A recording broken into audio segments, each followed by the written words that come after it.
Capítulo 11. Os 9 posicionamentos. Ao invadir um território hostil, o básico, a saber, é que todas as incursões profundas provocam coesão nas tropas invasoras, e as incursões superficiais provocam dispersão.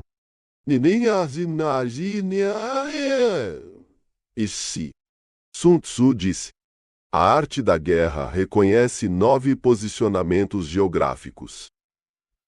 Posicionamento dispersivo. Posicionamento facilitado. Posicionamento disputado. Posicionamento aberto. Posicionamento em encruzilhadas. Posicionamento profundo. Posicionamento de dificuldades. Posicionamento sujeito a ser. Posicionamento desesperador. Dispersivo. Posicionamento em que um chefe luta no próprio território. Facilitado.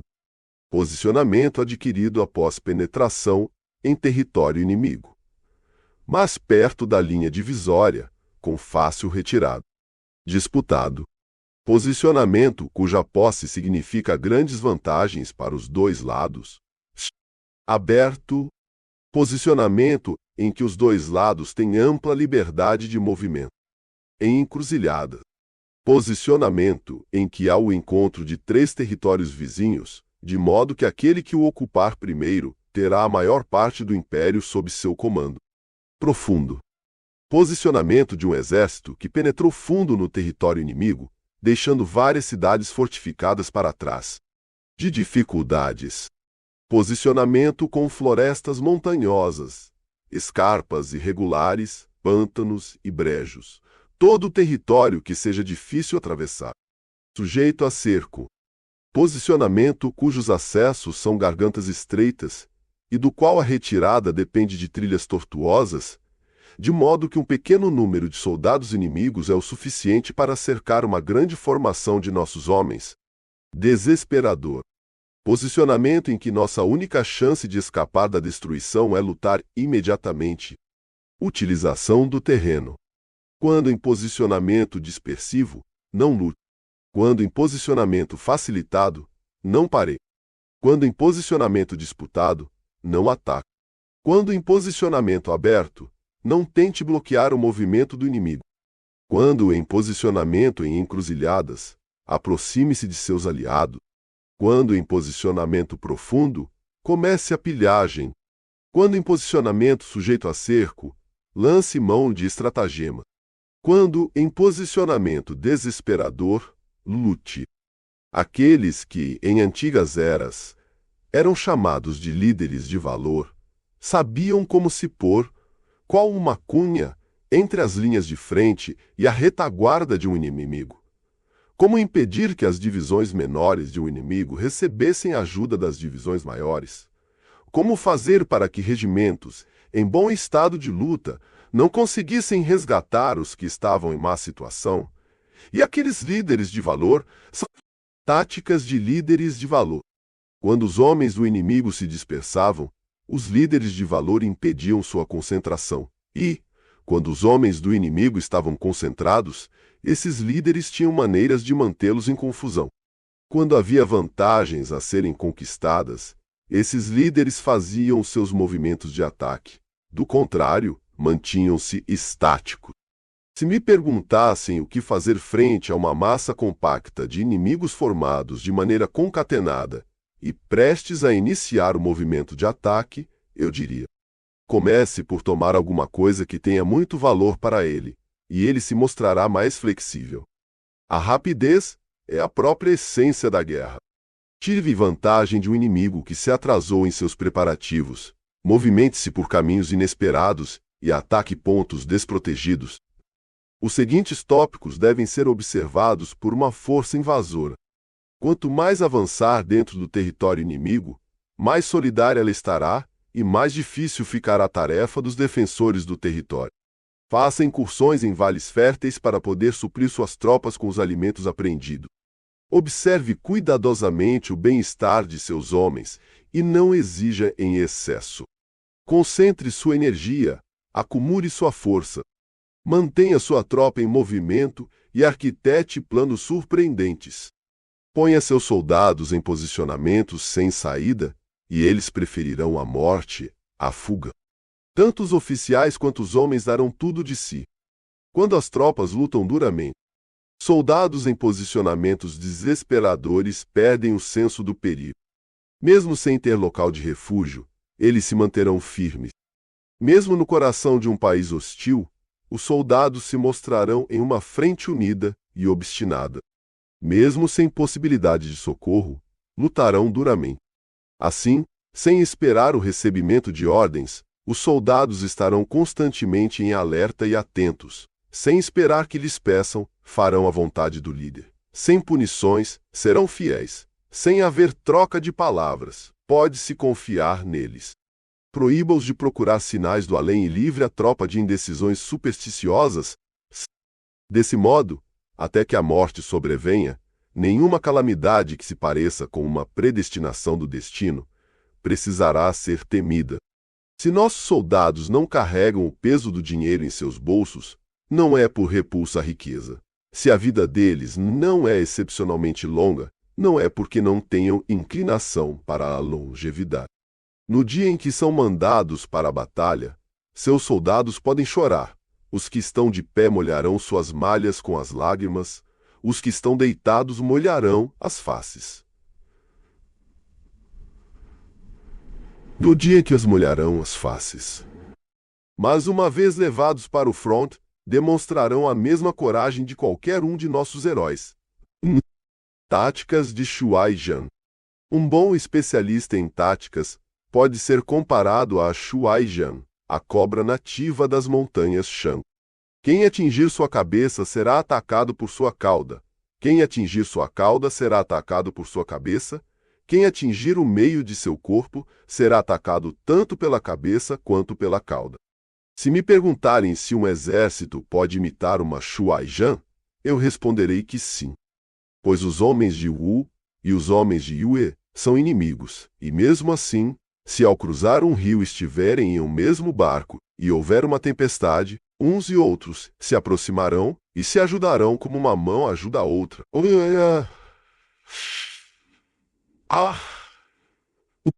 Desse modo, não será suficiente para manter a coesão das tropas, prender firmemente os cavalos ou enterrar na areia as rodas dos carros. Coragem e discrição. Há uma regra para facilitar a administração de um exército, que é estabelecer um padrão de coragem a ser atingido por todos, indiscriminadamente. Mas como tirar o melhor dos fracos e dos fortes é uma questão que envolve saber usar as circunstâncias de cada posicionamento. Assim, um general habilidoso conduz seu exército como se guiasse um único homem, aos poucos, pela mão. É da natureza da função de um general ser calado e, assim, garantir a discrição. Deve ser honrado e justo e, assim, garantir a ordem. Deve ser capaz de enganar seus oficiais e homens através de relatórios falsos e falsas, aparências, para mantê-los em total ignorância. Alterando seus arranjos e disposições e mudando seus planos, ele faz com que o inimigo não consiga um conhecimento preciso de quais serão seus movimentos. Ao mudar de lugar um acampamento, ao usar estradas tortuosas e indiretas, ele impede que o inimigo se antecipe a seus propósitos. Perante o momento crítico, o líder de um exército deve agir como alguém que subiu em um telhado e chutou a escada atrás de si. E primeiro fará incursões profundas com seus homens no território hostil, antes de mostrar a eles as cartas que tem na mão. Ele queima seus navios e quebra suas panelas. Como um pastor conduzindo um rebanho de ovelhas, ele conduz seus homens para cá e para lá, e ninguém sabe para onde vai. Ser o mestre de seu rebanho e levá-lo para onde está o perigo. Assim, pode ser definido o trabalho de um general. As diferentes medidas a tomar a partir de cada um dos 9 posicionamentos possíveis, a rapidez em táticas defensivas e agressivas, e as leis fundamentais da natureza humana, eis o que realmente precisa ser estudado.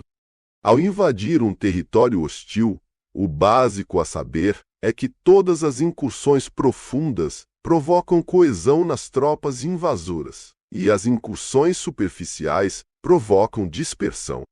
Em território estrangeiro, deixar um país para trás e entrar com seu exército em território estrangeiro significa pôr-se em posicionamento crítico. Quando há meios de comunicação e contato por todos os lados, o posicionamento é de encruzilhada. Quando se avança muito em um território, é um posicionamento profundo. Quando a incursão é superficial, é um posicionamento facilitado. Quando o inimigo tem forças consistentes à sua retaguarda e à sua frente há apenas passagens estreitas, é um posicionamento sujeito a ser com. Quando não há onde obter refúgio, é um posicionamento desesperador. Assim, em posicionamento dispersivo, devo inspirar meus homens para que mantenham a coerência de propósitos. Em posicionamento facilitado, devo garantir que haja uma ligação direta entre todos os meus regimentos. Em posicionamento disputado, devo apressar as tropas de retaguarda. Em posicionamento aberto, devo manter minha atenção na defesa. Em encruzilhadas, preciso consolidar minhas alianças. Em posicionamento profundo, devo assegurar um fluxo contínuo de suprimentos. Em terrenos difíceis, devo manter a pressão na caminhada. Em posicionamentos sujeitos a cerco, devo impedir qualquer possibilidade de retirada. Em posicionamentos desesperadores, devo declarar aos meus soldados a inutilidade em tentar salvar sua vida. Pois é da disposição de um soldado oferecer resistência obstinada quando cercado, lutar duramente quando sem possibilidade de receber ajuda e obedecer prontamente quando em perigo. Não podemos aceitar alianças com príncipes vizinhos até termos certeza de seus desígnios. Não estamos aptos a liderar um exército em marcha, a menos que estejamos familiarizados com os aspectos do território, montanhas e florestas, cascatas e precipícios, pântanos e lagos. Não poderemos nos aproveitar das vantagens naturais de um terreno, a menos que tenhamos guias locais para nosso uso. Princípios de importância. Ignorar qualquer um dos seguintes princípios não é digno de um príncipe da guerra. Quando um príncipe da guerra atacar um estado poderoso, sua destreza de líder se tornará visível ao impedir que o inimigo concentre suas forças. O príncipe intimidará seus oponentes e fará com que os aliados deles fiquem impossibilitados de agregar suas forças contra ele. Assim, o príncipe não precisa correr para obter alianças com qualquer um, nem com isso promove o poderio de outros principados. Ele leva em frente os próprios e secretos desígnios, mantendo seus antagonistas atemorizados. É assim que ele consegue capturar cidades e derrubar reinos.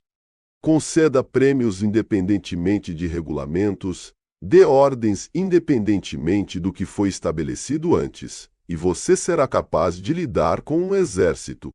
Apresente a seus soldados somente a descrição da ação em si, nunca informando o propósito dela.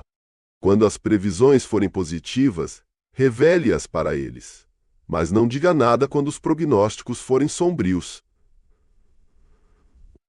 Ponha seu exército em perigo mortal e ele sobreviverá. Afunde-o em posicionamentos desesperadores e ele surgirá salvo. Porque é justamente quando a força cai nos braços do perigo que ela se torna capaz de dar um salto para a vitória. Obter o sucesso na guerra inclui nos acomodarmos, cuidadosamente, aos propósitos do inimigo. Acomodar-se ao inimigo. Se ficarmos grudados no inimigo tempo suficiente, acabaremos conseguindo matar seu comandante em chefe. Isso se chama capacidade de obter algo através de pura sagacidade. No dia em que se assume o comando, é preciso bloquear os passes de fronteira, anular os passaportes dos oficiais e impedir a livre passagem de todos os emissários. Seja austero nas salas de conselho para manter o controle da situação. Se o inimigo deixar uma porta aberta, entre. Desestabilize seu oponente tomando o que lhe é caro. Manipule o tempo dele para determinar quando ele chegará ao local da batalha. Siga o caminho definido pelas regras e acomode-se ao inimigo até o momento da batalha decisiva. Comece, pois, exibindo a timidez de uma virgem, até que o inimigo abra a guarda. Depois, imite a rapidez do cavalo a galope, e será muito tarde para que o inimigo lhe faça oposição. Capítulo